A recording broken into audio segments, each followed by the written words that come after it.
YCP అధినేత ఆంధ్రప్రదేశ్ మాజీ ముఖ్యమంత్రి వైఎస్ జగన్మోహన్ రెడ్డి రాజకీయంగా ఇప్పుడు తీవ్రమైన సంకట స్థితిలో ఉన్నారు. నొక్కిన బటన్లు, తొక్కిన గడపలు, వచ్చిన వాలంటీర్లు, తెచ్చిన గ్రామ సచివాలయాలు, పంచిన నవరత్నాలు, పెట్టిన 3 రాజధానులు, నియమించిన సలహాదారులు, అర్థం లేని నినాదాలు, అవసరం లేని విమర్శలు, ఇలా 5 ఏళ్ల వైసీపీ పాలనలో జగన్ చేసిన మంచి పనులతో పాటు తప్పులు కూడా చాలానే ఉన్నాయి.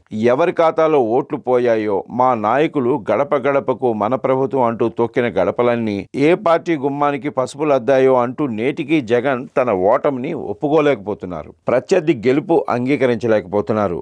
జగన్ సంక్షేమ పరంగా ఎంత అభివృద్ధి చేసినా ఆయన విధానాలతో నేడు వైసీపీ కేవలం 11 సీట్లకు పరిమితమైంది.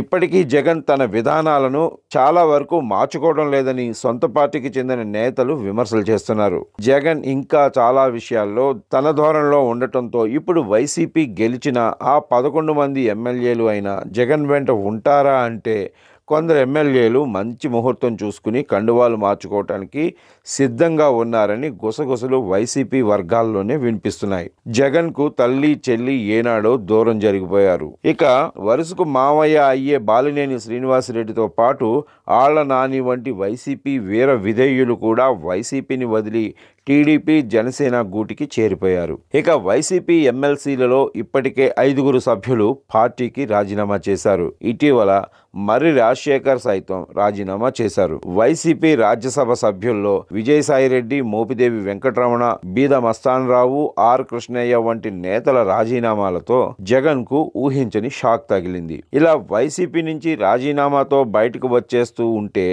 ఇక వైసీపీలో మిగిలేదెవరు? జగన్ వెంట నడిచేదెవరు?